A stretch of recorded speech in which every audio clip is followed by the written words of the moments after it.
based on our clients' activities and also based on what we see in the market, we think that recession is coming. It might be that the market will just slow down, or it might go into a deep recession. In any case, in this video, I will tell you how you can benefit from a recession and also what you can do to survive the recession. I've been through 3 recessions so far. The first recession that I had was in 2000. Back then, in 1999, market was booming, everything was awesome, IT companies made lots of money, including my company. And then in the year of 2000, everything went to shit. Everything was bad, market collapsed, and companies got closed, including my company.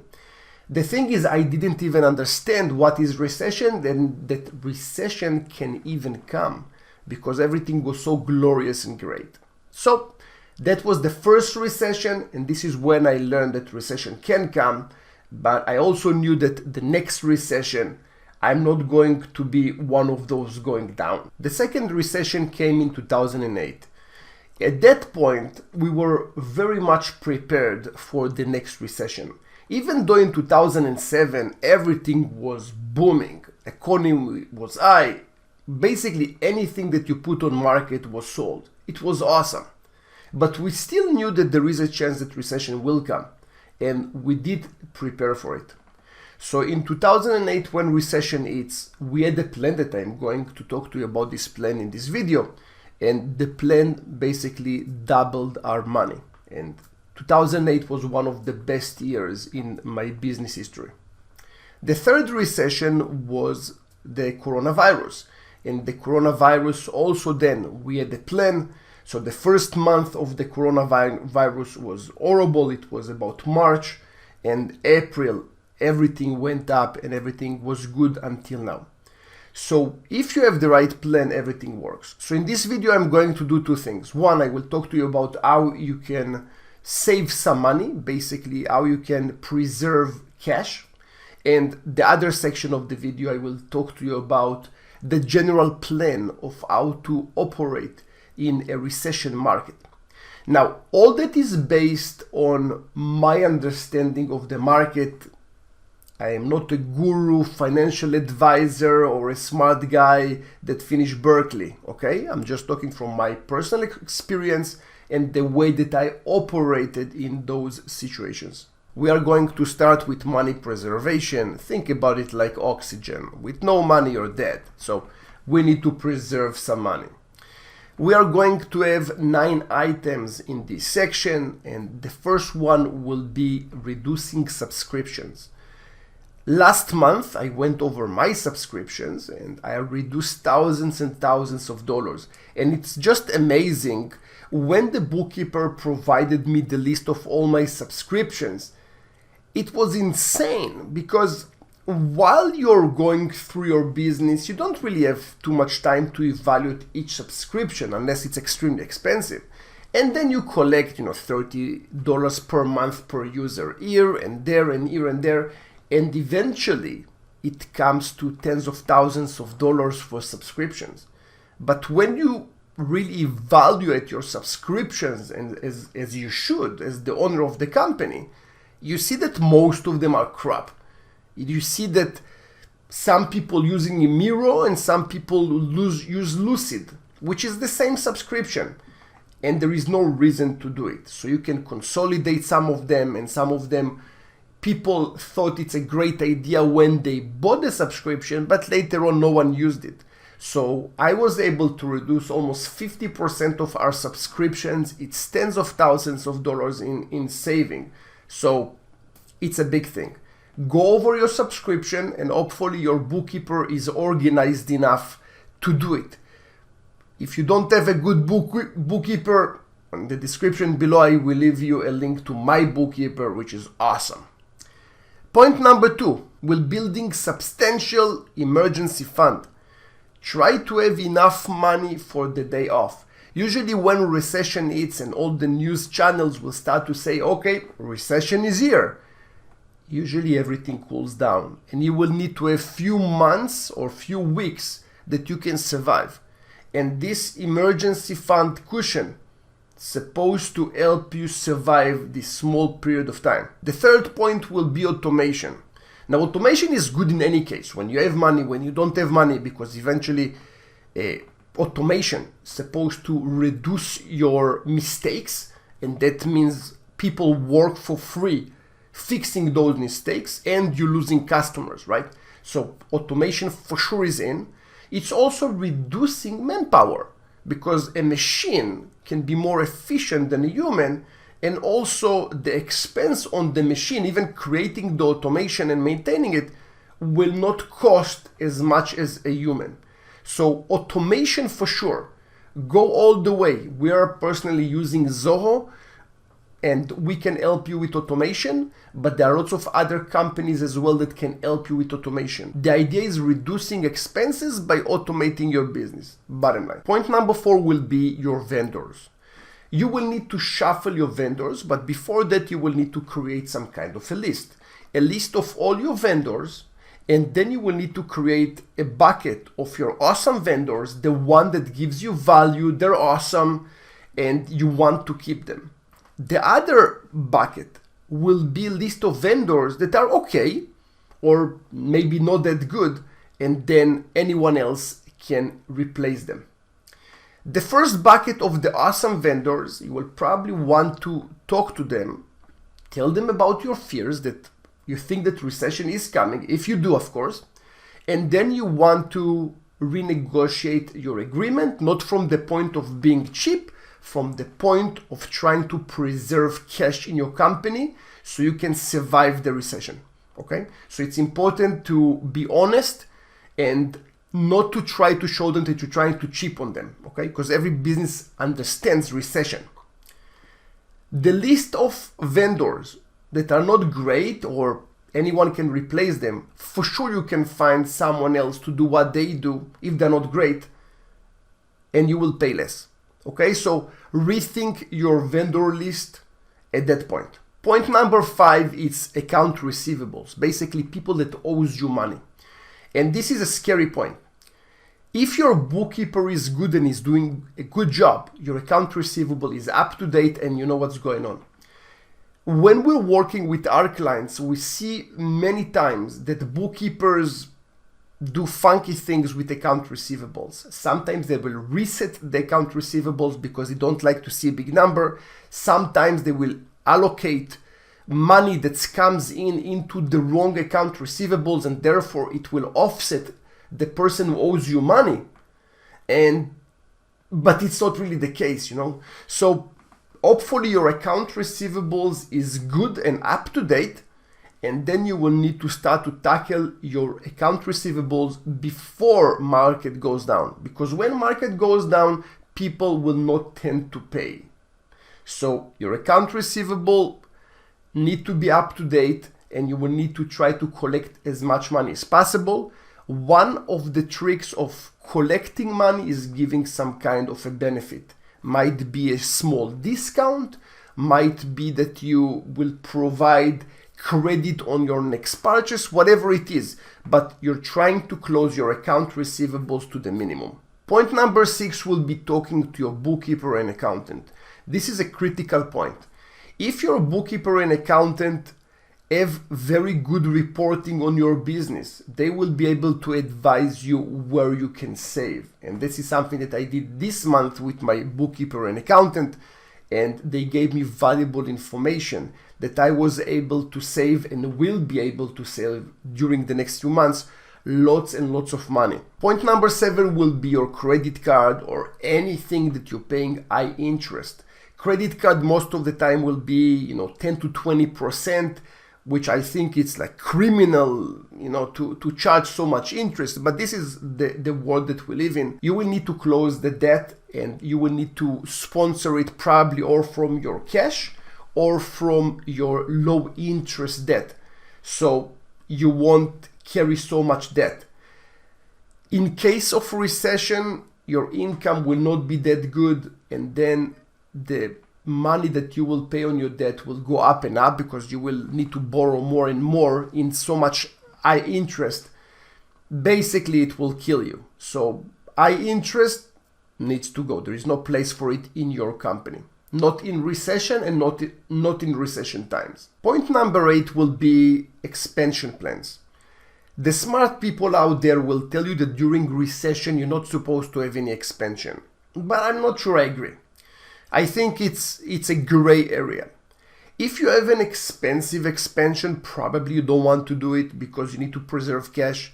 But if your expansion plans will be connected to partnership agreements with people that don't cost you any money, it's just about them trying to do something with you, or maybe it will consume some time from your company. But anyway, your company slows down in recession. So it's okay to spend some time, but this expansion plan will give you heads up and lots of benefit when market recovers. Because every few years you will have recession goes down and then market goes up, recession goes down, market goes up. But you do want to be ready when market comes back.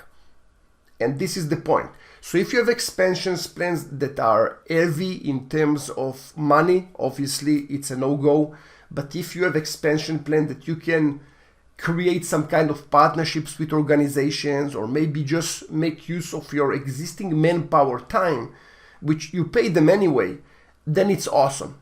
In my company, for example, if we are going to have a need to fill our employees' time because we are a Zoho development company, we are going to make use of the time by creating Zoho extensions, which during the recession, we probably will not have too much work. So our employees can generate products that will be sold to the marketplace and of course make money immediately and also in the future. So just an idea. The last point, number 9, will be reducing unnecessary manpower. It's a point that no one likes to hear. No one likes to lose their jobs. And for sure, I and also other business owners don't like to fire people. But sometimes it is a necessary move. Instead of being emotional and the day off to start laying off people, you will need to create some kind of a list of all your employees. You will need to measure each employee in his value to sustain your company, because some employees cannot go. If they go, it will be a big impact to the business. But some employees, if they go, it's not that bad, right? So you will need to create a list. You need to see who are your heroes and your ninjas that you need to keep in place, and who are the ones that you will be able to let go. And if market comes to a point that you see that you are financially need to release people, at least you have a plan that you created when you were cold and you were thinking, versus emotional and all going crazy. Next, we have the general plan. In the general plan, we will have 11 items that I'm going to share with you. Those items made me lots of money during recession, and hopefully it will also make you. The first point will be the stock market. If you are participating in the stock market, buy the dips. When the market is low, it's like I am telling you that a TV usually costs $1,000, but right now it's in discount, it's $500. You wouldn't think that, oh my God, it lost $500, I'm not going to buy the TV. Obviously you will, because it's a great price. Same thing is the stock market. Now, that's in only if you are buying quality companies, blue chips, expensive companies that have future. Don't buy penny stock and all the crap in the market. Participate only when you are dealing with good companies. If you don't know what you're doing, or you think that you know, just buy the S&P. Basically, you're buying the top 500 companies in the US. Not sure how you can get wrong with that, okay? So this is one. Now, if you already have money in the stock market and everything goes down, don't cash out because you are realizing your losses. Stay in the stock market, let it go up the same way that it always did, right? So that's really the stock market. Point number 2 will be having processes. In case that you will need to replace some of your manpower, in case that you will need to teach people how to work with your systems, in case that you will need to consolidate few jobs to one person, you will need to have processes. And if you don't have processes, and you will need to explain each position to people in your company, it's very, very painful. So in times that right now everything is cool and business still flowing, it's okay. Work on processes. If you don't know how to do it, use Lucidchart or use a company that can help you with creating processes. But the idea is to have processes for each one of the positions in the company. And if you really want to go to a great point, you will have a blueprint, which is part of the Zoho CRM system. You will have a blueprint for each position, and people just click on buttons and everything works, right? So you basically mix processes with automation. If that's not available for you, at least have the process written down or maybe documented with a video, so the next person that's going to consume ownership on the position will be able to learn from that 80% of the role without bugging you. Point number 3 is basically syncing with your team. Some business owners, they feel that they don't want to talk about recession with their employees, and therefore the employees of course knows it and they feel it, they see less work is coming in, and there is a mismatch between management and the employees are afraid. And therefore also it's affecting productivity. Bottom line, I think that employees supposed to be part of the plan. They need to know what's going on. They need to know that recession is coming or recession is here, depending on how you see things. And you need to level with them on the company's future and what you're going to do. And they need to know that they need to be productive and do whatever they can as a group to maintain the company. And most of the time it works very good, and you will see that people don't want to lose their jobs and they will give whatever they can to sustain the company. Point number 4 will be services that you offer. So if you offer services or products, you will need to categorize them to 2. 1, the necessities. Services and products that your customers must maintain, that they cannot live without. Hopefully you have some of those. Second group will be services and products that people can live without. In 2008, I had 2 businesses. One was a web design company and the other one was security services. The security services was booming for a few years until recession hits. When recession hits, it stopped. People didn't use my company anymore. Existing contracts were breached. My company died in a day. But my other business, which we were converting HTML to PSD and so on, big companies that were hiring expensive companies, they came to us because we were an inexpensive option with very high quality. And then we scooped huge accounts. Lots of companies were even part of the S&P 500. So we basically made tons of money just from having services that are necessities and are inexpensive. So you will need to create a list of services and products, necessity or not necessity, and the products that are necessities, you will need to rethink how you're going to maintain them with your existing clients. Point number 5 will be your future. Post-recession and during recession, you will have lots of companies that are basically dying. You will have employees that are quality employees waiting for jobs in the market, and you will have companies with clientele that you can scoop with cents on the dollar. You will need, before recession comes, you need to have a list of competitors that you like to buy, in case that you have some cash, of course. You will need to create a list, and while you have recession, you need to monitor those companies. And when you see that they are struggling, you need to pitch them with a low ball offer. So basically it will be an insulting offer. So if, for example, you think that you want to pay $20 for the company, you will tell them that you're willing to pay $7. Okay? So you will just set expectation with them, and that will be a very good start for negotiating terms. Point number 6 will be creating a list of clients. You will need to categorize your clients to two.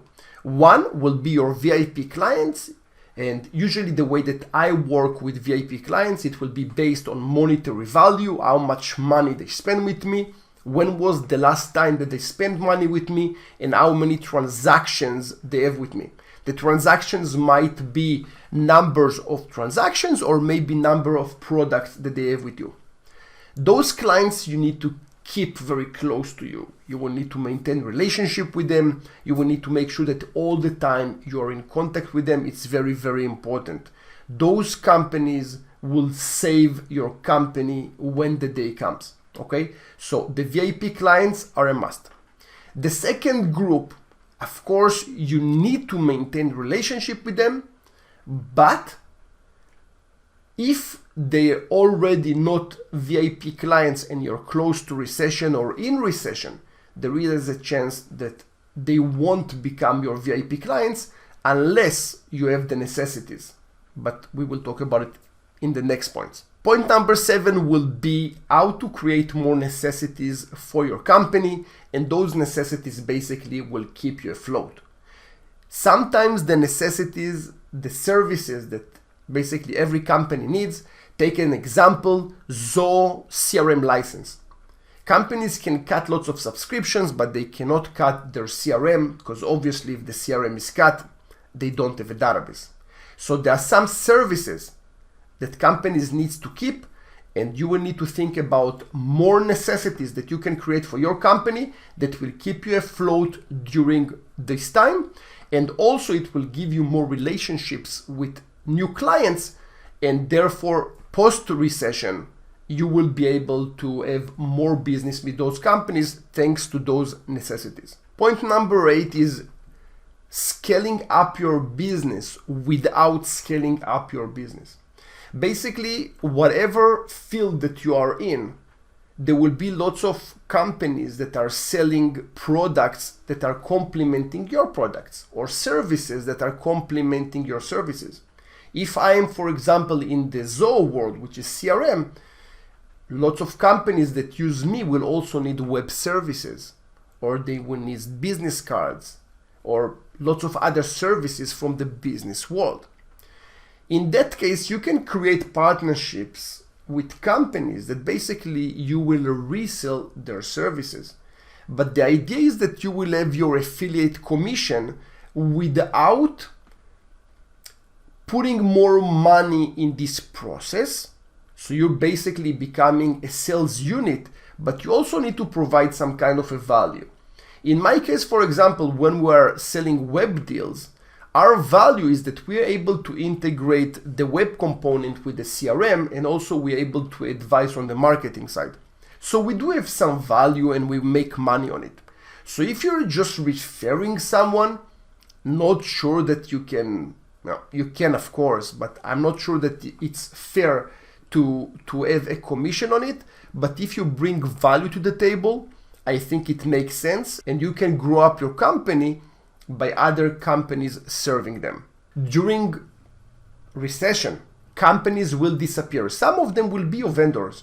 And if those are vendors that are relevant for your company's survival, you will need to have a list of all the companies that might affect your company, and you will need to at least start thinking in the direction of how big are they, if they can sustain a time that market goes down, and if they are, who will be the company, the next company that's supposed to help you survive this period of time. So be ready in advance instead of being emotional when you wake up in the morning and you hear that this company is no longer in service. And then what do you do, right? So try to spend some time thinking about those companies, see which company is more likely to disappear, and if it is, you will need to create a plan of how to replace it.